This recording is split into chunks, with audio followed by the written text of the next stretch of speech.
Hey everybody, it's Brooke. This is part 1 of how to make a better than nothing mask, cutting out the patterns and the fabric. Again, these masks are not medical grade. They may or may not help with anything, but as we like to say, they're better than nothing, and hopefully you can make them with what you have at home. If you have a better idea, absolutely adapt it. Use what you've got. Use your good ideas. This is just what I'm doing with what I have here at home without having to go out. Okay, first step, wash and dry your fabric and press it a little bit. It doesn't have to be perfect. None of this has to be perfect. We are not making runway clothing. We are doing down and dirty, better than nothing masks. Perfect. So your fabric is all washed and dried and pressed. And what I have done is printed out the 2 patterns that are available both on as a Google Drive file or in the FaceBrooke group. There'll be links down below for the Google Drive. And when you get those patterns, you'll have 2 sheets of patterns, 1 sheet of directions. There is no charge. Just go grab one. Okay, so here we go. I cut out this pattern piece from the paper. It was on the paper like this. Used my paper scissors, cut out around this one.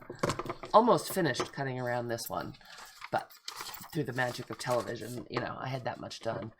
And what I'm doing is just cutting to the outside of that thick black line.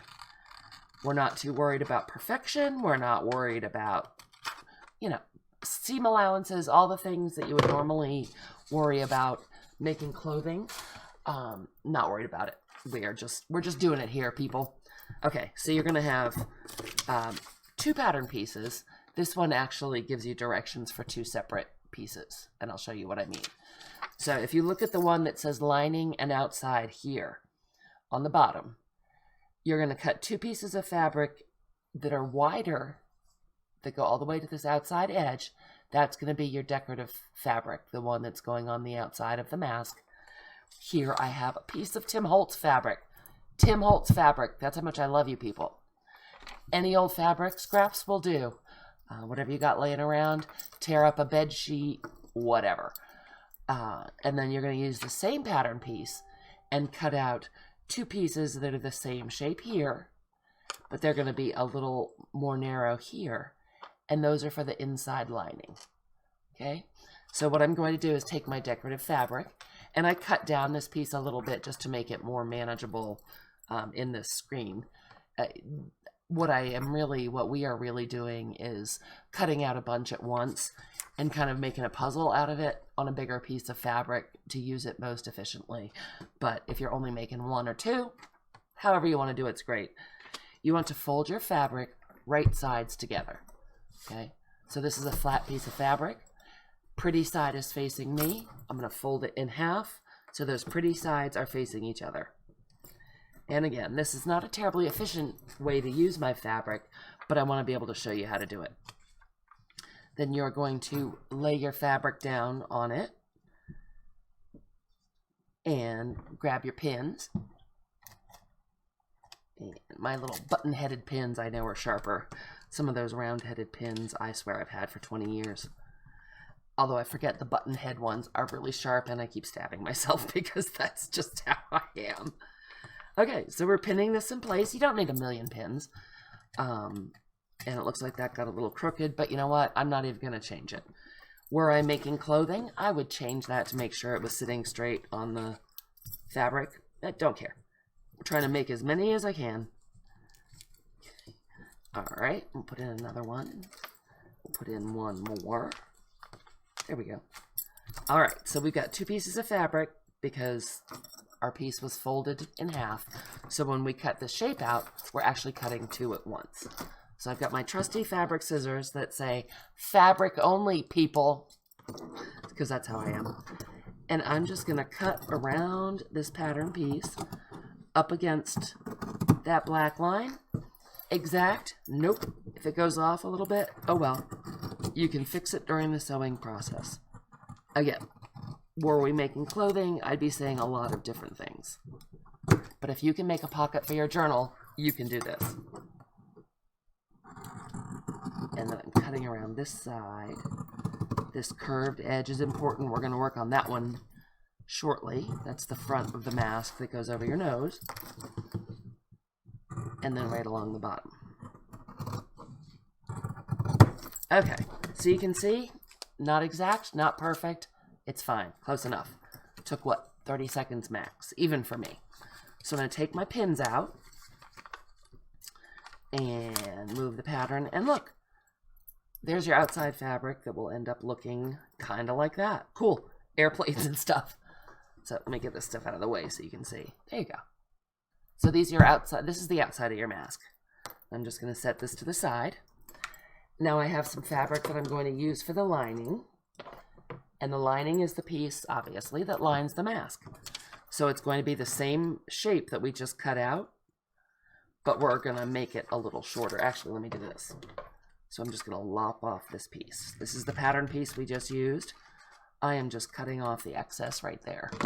With the files in Google Drive, you can print them and cut them all day long. Or my friend Laura at Laughing Dogs Book Nook is making cardboard templates so that she can reuse them. Just depends on how you like to go.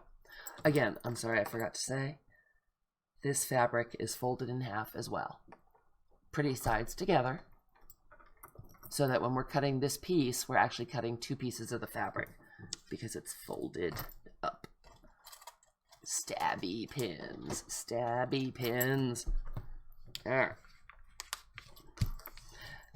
Somebody did point out to me last night that I didn't mention the fact that nurses or whoever's wearing the mask, whomsoever is wearing the mask, are asking that the lining fabric be different than the outside fabric, so it's easy for them, if they're taking it off and putting it on a lot, it's easy to tell really quickly which is inside and which is outside.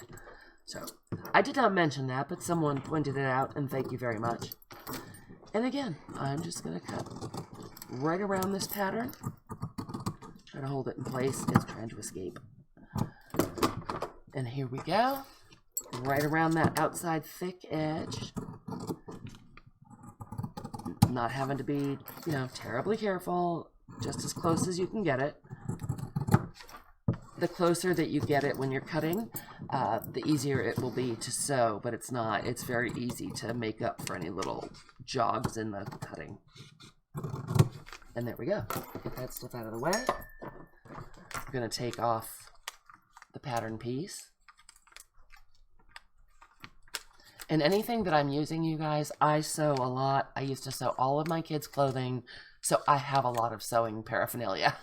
All you need really is fabric, pins, and scissors. So you're good. So here's our lining piece. Here's our pretty outside fabric. And you can see they're the same shape, just that the lining piece is a little bit shorter than the outside piece. And the final pattern piece is going to be for the filter pocket on the inside if you want one. And so again, I have fabric folded in half, pretty sides together. Always when you're cutting, you're going to do pretty sides together. And the filter pocket is the same as the other two pieces. It's just, again, going to be a little shorter on this side. So we'll pin that rascal down. Very forgiving pattern. Very easy to do. So let's pin that in place. Yes, those pins, yes, sharp. Ooh. Okay. And were I doing a whole batch of these at once, a whole bunch of masks, I would be much more careful about my placement of the patterns on fabric, because you can get a whole lot more masks out of one piece than I am demonstrating. But you guys are smart, you know what I mean. Doesn't matter where you put the pins. I wasn't thinking about it because I was talking. It's not a very big piece of fabric or of pattern, so this was really overkill. Probably 3 or 4 pins would suffice. And then once again, just cut out right on the outside of that thick black line.